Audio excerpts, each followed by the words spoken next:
Recorded address of His Excellency Mr. Imran Khan, Prime Minister of the Islamic Republic of Pakistan, to the 75th session of the General Assembly.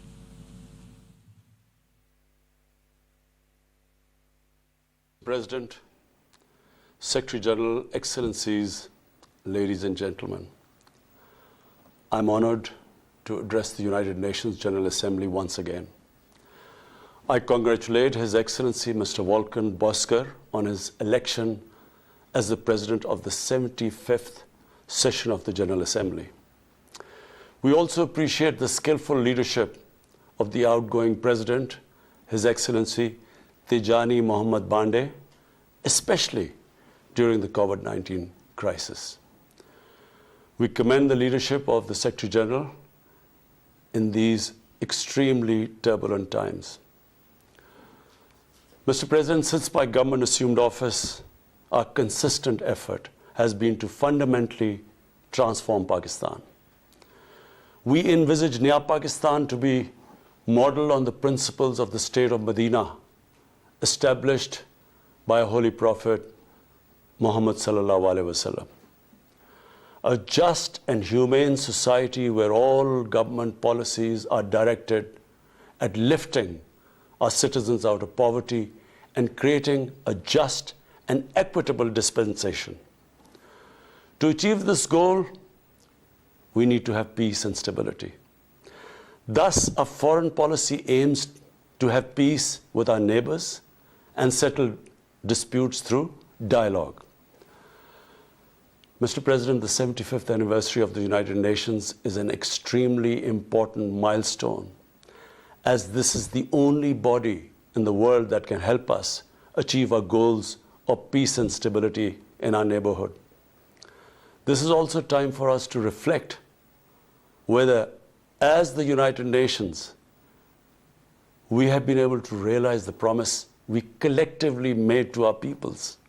Today, the foundations of the world order, non-use of or threat of unilateral force, self-determination of peoples, the sovereign equality and territorial integrity of states, non-interference in their internal affairs, international cooperation. All these ideals are being systematically eroded. International agreements are being flouted and set aside. Renewed great power rivalries are leading to a new arms race. Conflicts are proliferating and intensifying. Military occupation, illegal annexations are suppressing the rights of human beings to self-determination. According to the respected professor Noam Chomsky, mankind is at even a greater risk than it was before the First and Second World Wars in the last century. And this is because of the threat, increased threat of nuclear war, climate change, and sadly the rise of authoritarian regimes. We must come together to prevent such a catastrophe. We believe that the driving force in international relations must be cooperation in accordance with the principles of international law and not confrontation and force. We all must emphatically reaffirm our support for multilateralism. Mr. President, the COVID-19 pandemic has illustrated the oneness of humanity. In our interconnected world, no one is safe unless everyone is safe. Locking down to control the pandemic has triggered the worst recession since the Great Recession in the last century. This has hit the poorest countries the hardest, as well as the poor in all the countries. In Pakistan, we realized very early on that if we imposed a strict lockdown, the type that several affluent countries had imposed, we would have more people dying of hunger than the virus. Therefore, we adopted a policy of smart lockdown. While concentrating on the hotspots, the virus hotspots, we opened up our agriculture sector immediately, and then followed it up by the construction sector, which employed most of the people. At the same time, and this is despite financial constraints, my government deployed $8 billion, unprecedented amount, for our health services, plus support the poorest and most vulnerable households with direct cash payments through SR's program, and then subsidies to the small businesses. Even though our smart lockdown was heavily criticized in the beginning, but thanks to the Almighty Allah's grace, we have not only managed to control the virus, stabilize our economy, but most importantly, we have been able to protect the poorest segment of the society from the worst fallout of the lockdown. Today, Pakistan's response is cited among the success stories in controlling and responding to the pandemic. However, we are still not out of the woods, like no country is out of the woods today. But Mr. President, it was obvious from the outset that developing countries would need fiscal space to respond to and recover from the COVID crisis. Debt relief is one of the best ways to create that fiscal space for developing countries. Therefore, in early April, I called for a global initiative on debt relief. We appreciate the G20's official debt suspension initiative and the emergency and rapid financing offered by the IMF, World Bank, Asian Development Bank, and UN agencies. This, however, is not going to be enough. The IMF has estimated that developing countries will need over $2.5 trillion to respond and recover from the crisis. The official debt suspension will need to be extended and expanded. Additional debt relief measures will also be needed. Development banks should ensure adequate financial inflows. Rich countries have generated over $10 trillion to finance their own response and recovery. They should support the creation of at least $500 billion in new special drawing rights for the developing world. Mr. President, in my address to the General Assembly last year, I had highlighted the tremendous damage that illicit financial flows from developing countries to rich countries and to offshore tax havens cause. This leads to the impoverishment of the developing nations. Money that could be used towards human development is siphoned off by corrupt elites. The loss of foreign exchange causes currency depreciation. That in turn leads to inflation and poverty. The quest for getting back these stolen resources is nearly impossible, given the cumbersome procedures. Moreover, the powerful money launderers have access to the best lawyers. And sadly, because they are the beneficiaries, there is a lack of political will in the rich countries to curb this criminal activity. Mr. President, if this phenomena is unaddressed, it will continue to accentuate the inequality between the rich and the poor nations, and eventually will spark off a bigger global crisis, a far bigger global crisis than the present migration issue poses. The rich states cannot hold forth on human rights and justice when they provide sanctuary to money launderers, to their looted wealth.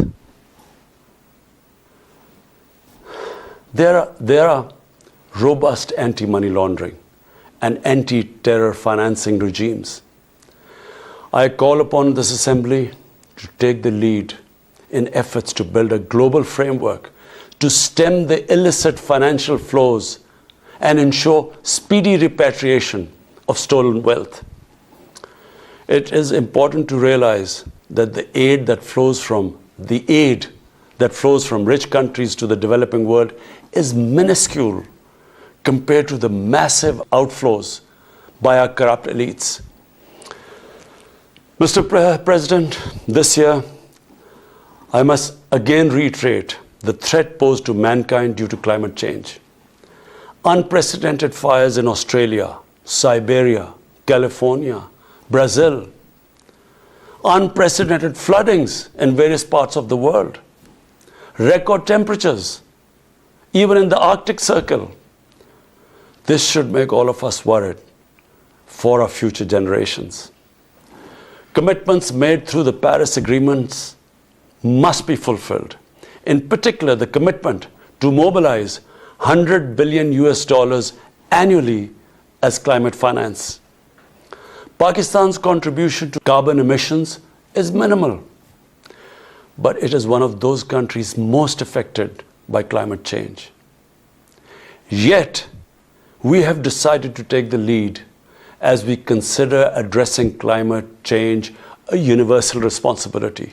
We have launched an extremely ambitious program to plant 10 billion trees in the next 3 years as a contribution to mitigating the effects of climate change. Mr. President, the pandemic was an opportunity to bring humanity together. Unfortunately, it has instead fanned nationalism, increased global tensions, and given rise to racial and religious hatred and violence against vulnerable minorities in several places.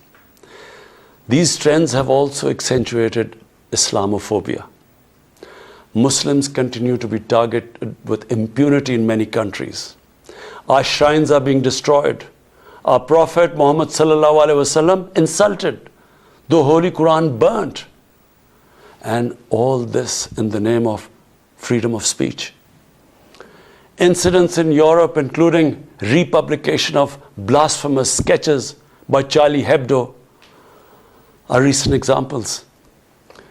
We stress that willful provocations and incitement to hate and violence must be universally outlawed.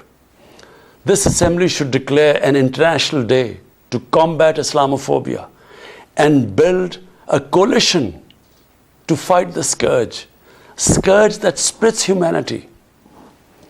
Mr. President, the one country in the world today where I'm sad to say the state sponsors Islamophobia, and that is India. The reason behind this is the RSS ideology that unfortunately rules India today.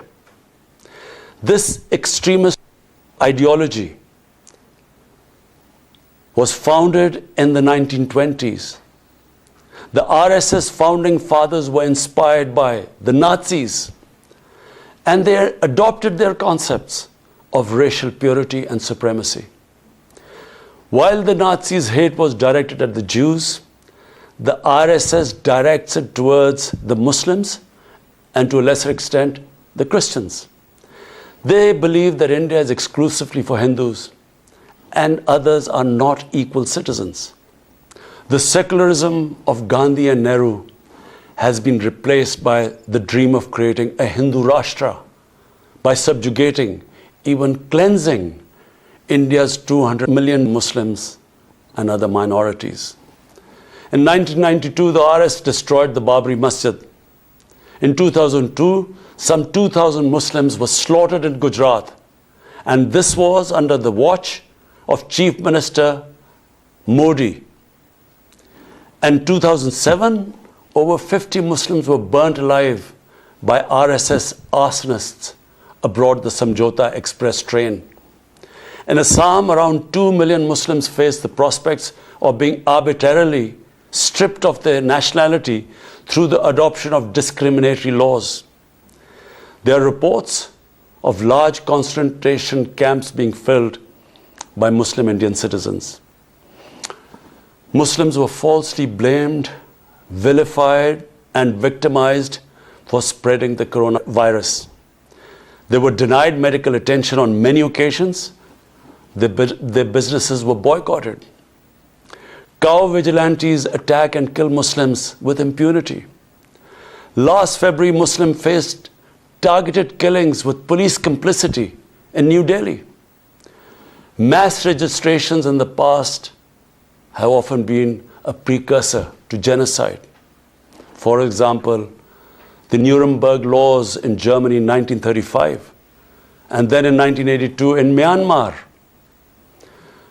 The Hindutva ideology is set to marginalize almost 300 million human beings, Muslims, Christians, and Sikhs. This is unprecedented in history, and this does not augur well for the future of India. As we all know, that marginalization of human beings leads to their radicalization. Mr. President, for over 72 years, India has illegally occupied Jammu and Kashmir against the wishes of the Kashmiri people and in blatant violation of the resolutions of the Security Council and indeed its own commitments to the people of Kashmir. On 5th August last year, India illegally and unilaterally sought to change the status of the occupied territories and deployed additional troops, bringing the total number to 900,000, to impose a military siege on 8 million Kashmiris. All Kashmiri political leaders were incarcerated. About 13,000 Kashmiri youth were abducted and thousands tortured. A complete curfew was imposed, accompanied by a total communications blackout. Indian occupation forces have used brute force, including pellet guns against peaceful protesters, imposed collective punishments, including the destruction of entire neighborhoods, and extrajudicially murdered hundreds of innocent young Kashmiris in fake encounters, refusing even to hand over their bodies for burial. The Kashmiri media and those daring to raise their voice are being systematically harassed and intimidated through the use of draconian laws.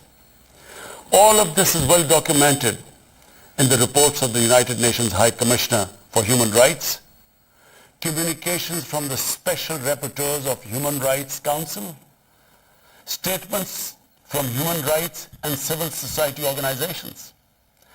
The international community must investigate these grave violations and prosecute the Indian civil and military personnel involved in state terrorism and serious crimes against humanity being perpetrated, I'm sad to say, with complete impunity. The objective of this brutal campaign is to impose what the RSS-BJP regime has itself called the final solution for Jammu and Kashmir. To this end, the military siege is being followed by moves to change the demographic structure of the occupied territory. This is an attempt to obliterate the distinct Kashmiri identity in order to effect the outcome of a plebiscite envisaged in the UN Security Council resolutions. This action is in violation of the UN Charter, Council resolutions, and international law, particularly the 4th Geneva Convention. Changing demographic structure of occupied territory is a war crime. Mr. President, the brave Kashmiri people will never submit to Indian occupation and oppression. Their struggle is indigenous.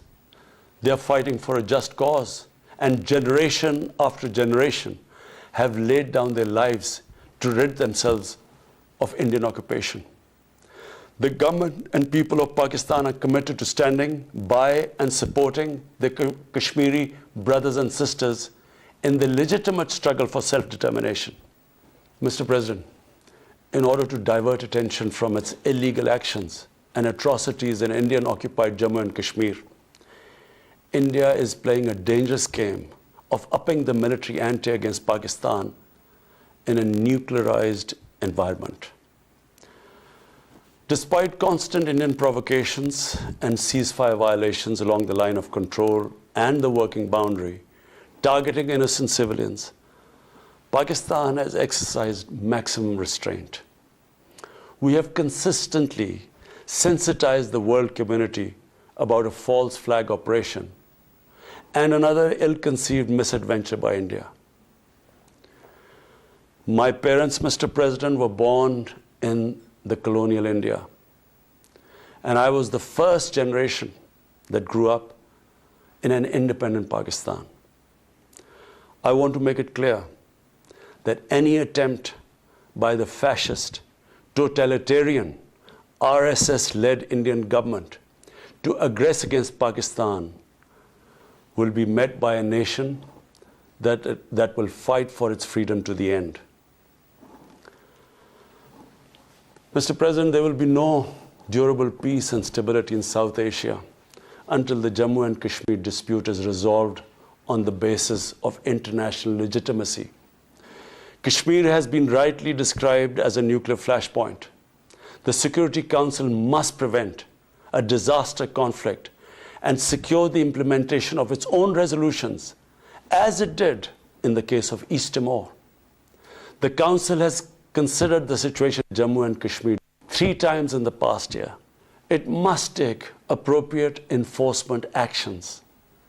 It must also take steps to protect the Kashmiris from an impending genocide by India. Pakistan has always called for a peaceful solution. To this end, India must ascend.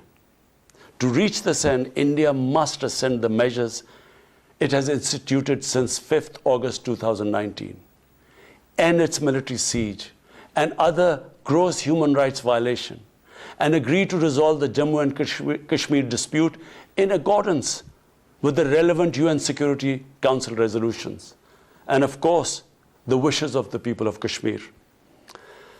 Mr. President, Pakistan's desire for peace in our region is also manifest in our efforts to promote a political solution in Afghanistan. I have consistently maintained over the past 2 decades that there is no military solution to the conflict in Afghanistan. The only way forward was and is a political settlement, which involves the full spectrum of Afghanistan's political actors. Pakistan fully facilitated the process that culminated in the US-Taliban peace agreement on 29 February 2020. Pakistan is deeply gratified that it has fulfilled its part of the responsibility. The Afghan leaders must now seize this historic opportunity to achieve reconciliation and restore peace in their war-torn country. Through the intra-Afghan negotiations that commenced on 12th of September, they must work out an inclusive, broad-based, and comprehensive political settlement. The process must be Afghan-led and Afghan-owned, and without any interference or outside influence. Early return of Afghan refugees must be part of this political solution. After almost 2 decades of war, it is imperative not to allow spoilers within and outside Afghanistan to subvert the peace process. Peace and stability in Afghanistan will open new opportunities for development and regional connectivity. Mr. President, Palestine remains a festering wound. A just and lasting settlement is indispensable for the Middle East and actually the world. Illegal annexations of Palestinian territory, the building of illegal settlements, and the imposition of inhuman living conditions on the Palestinian people, especially in Gaza, cannot bring peace to a troubled region. Pakistan continues to support a 2-state solution in line with the UN General Assembly and Security Council resolutions within the international agreed parameters, and they are pre-1967 borders, and Al-Quds, Al-Sharif as the capital of a united, contiguous, and independent Palestinian state. Mr. President, the United Nations remains the best legitimate avenue for collective action in managing international conflicts, fostering peace and security, promoting equitable development, and addressing global problems. I urge the Secretary General to take the lead in preventing global conflicts.